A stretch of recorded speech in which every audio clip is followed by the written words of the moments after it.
I think any player who violates the rules are subject to punishments pursuant to the. From Super Bowl champions to NFL outcasts, the New Orleans Saints' fall from grace was swift and stunning. The Bountygate scandal rocked the football world, exposing a dark underbelly of the sport where players were paid to injure opponents. But how did it all unfold, and what were the consequences that shook the NFL to its core? The Saints' journey to the top was something special.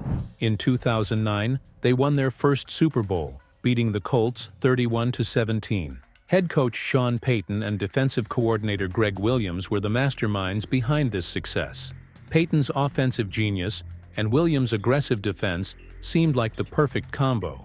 But that aggressive style started raising some eyebrows.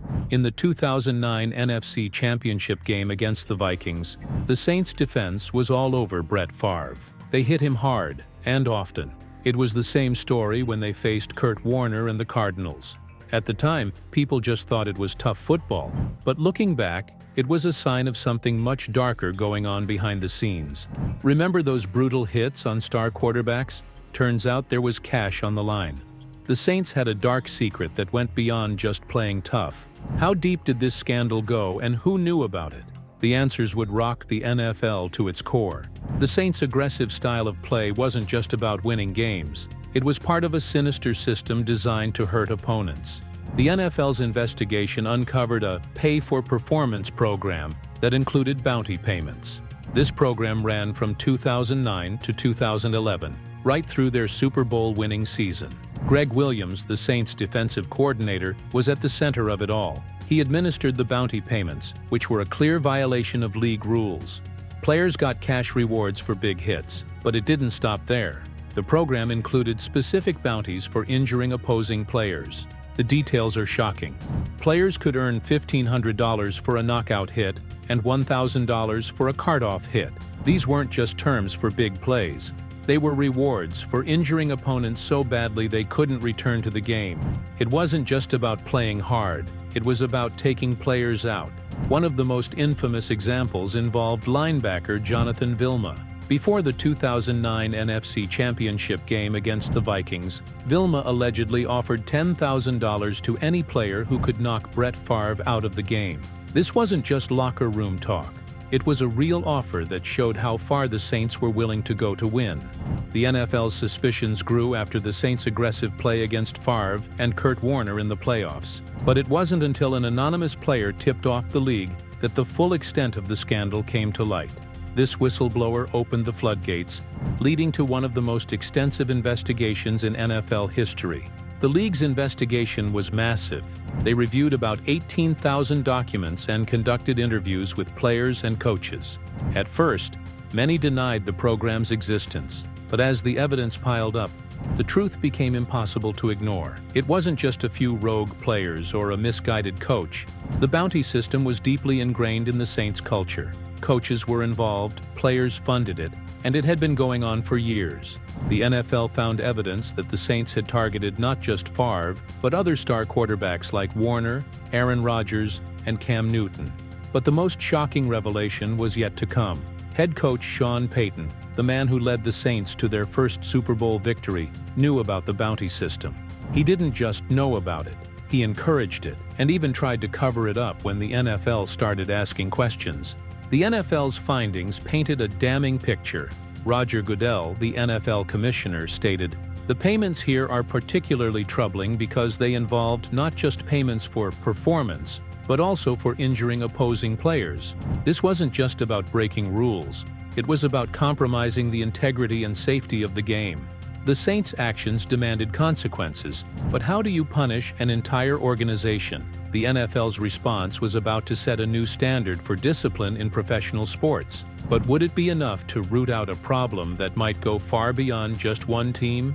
On March 2, 2012, the NFL dropped the hammer on the New Orleans Saints. The league announced its findings from a massive investigation into the team's bounty system. What they found was shocking. The program had been active from 2009 to 2011, right through their Super Bowl winning season.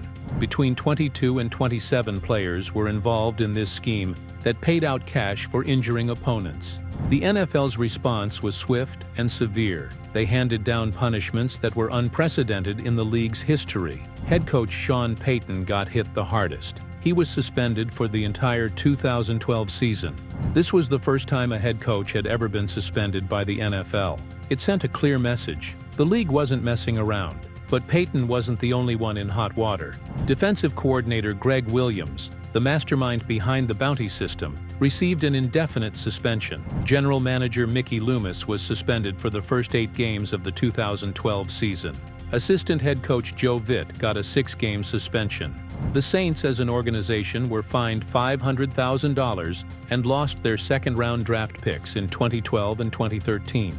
These penalties were among the harshest in NFL history. Commissioner Roger Goodell made it clear why the punishments were so severe. He said, "A strong and lasting message must be sent that such conduct is totally unacceptable and has no place in the game." The NFL wanted to make an example of the Saints to deter any other teams from trying similar schemes. But here's the thing. The Saints weren't alone in this kind of behavior. Some estimates suggested that 30 to 40% of players in the NFL participated in similar schemes. The Saints just got caught. This raised a big question. Was this really about one team crossing the line, or was it a symptom of a larger problem in NFL culture? The scandal highlighted a culture of violence in the NFL that went beyond just playing tough. It was about intentionally trying to hurt opponents for financial gain. This wasn't just about breaking rules. It was about compromising the safety and integrity of the game. The NFL had to take a stand, and they did so in a big way with these punishments. But even with these harsh penalties, people wondered if it would be enough to change the culture. The Saints had been successful with this system, winning a Super Bowl during the years it was in place. Would other teams be deterred by these punishments, or would they just try harder not to get caught? The effectiveness of these measures in preventing future misconduct remains a subject of debate. The NFL sent a strong message, but changing a culture that's been ingrained for years isn't easy. It's not just about punishing one team.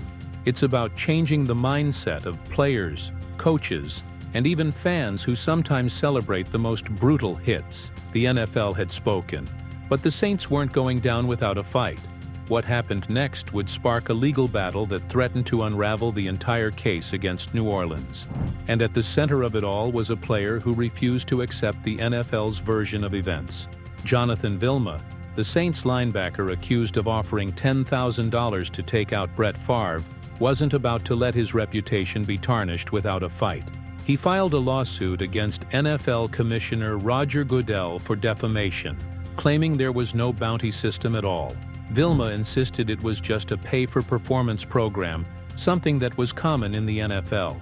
This legal move threw the whole scandal into question. Was it possible the NFL had gotten it all wrong? The plot thickened when former NFL Commissioner Paul Tagliabue got involved. He was brought in to review the player suspensions, and his findings were surprising. Tagliabue vacated all the player suspensions, saying that while the players were very much involved, the primary responsibility lay with the coaches and the organization. It was a major blow to Goodell's original ruling and raised serious questions about how the NFL had handled the investigation. This turn of events sparked a heated debate in the football world. How common were these kinds of programs in the NFL? Some estimates suggested that 30 to 40% of players in the league participated in similar schemes. The Saints might have just been the ones who got caught. It made people wonder if the NFL's harsh punishment was really about cleaning up the game or just making an example out of one team.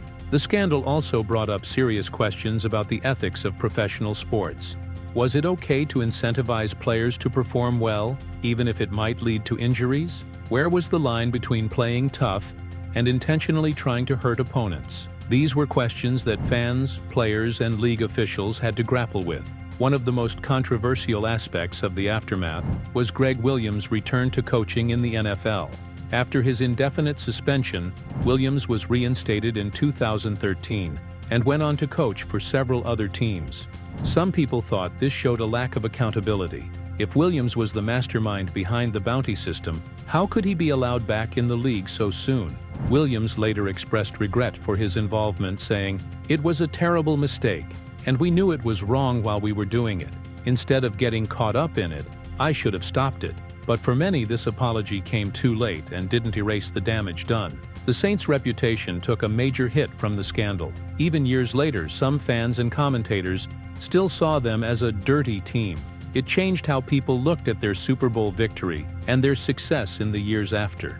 The team had to work hard to rebuild trust with fans and the league. Bountygate also had a lasting impact on the NFL as a whole.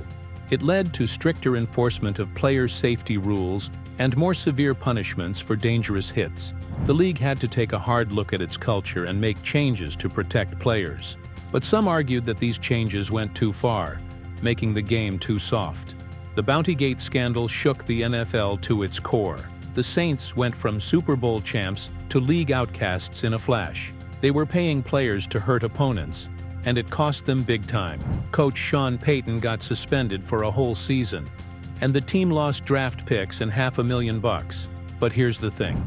The Saints might not have been the only ones doing this. Some folks say 30 to 40% of NFL players were in on similar deals. It makes you wonder how far teams will go to win. Is it worth risking players' health for a shot at victory? The NFL tried to clean things up after Bountygate, but it's still a tough, dangerous game. So next time you're cheering for a big hit, think about what might be going on behind the scenes. Is winning at all costs really worth it? To stay updated with our latest content, make sure to hit that subscribe button.